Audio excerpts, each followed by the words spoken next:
থেকে স্বীকৃতি। প্রথম ভুলটা আমরা বলছি ইসরায়েল একটা সন্ত্রাসী রাষ্ট্র, এটা সত্যি না। ইসরায়েল কোনো রাষ্ট্রই না। ইসরায়েল কি কোনো রাষ্ট্র না? আমাদের বাংলাদেশের স্বাধীনতার পর ইসরায়েলকে আমরা রাষ্ট্র হিসেবে স্বীকৃতি দেই না। আমরা কোনোদিন দিব না, কোনোদিন দিতে দিব কাউকে না। বাংলাদেশের কোন সরকার, কোন ধর্মের মানুষ, কোন লোক কখনো এই স্বীকৃতি দিতে দেয় নাই।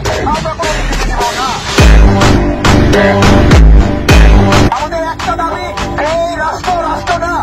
সেই রাষ্ট্র যখন অন্যদেরকে আক্রমণ করে তখন সেটা একটা জঙ্গি সংগঠন। সে কখনো রাষ্ট্র দেয় না। ইসরায়েল কি জঙ্গি সংগঠন?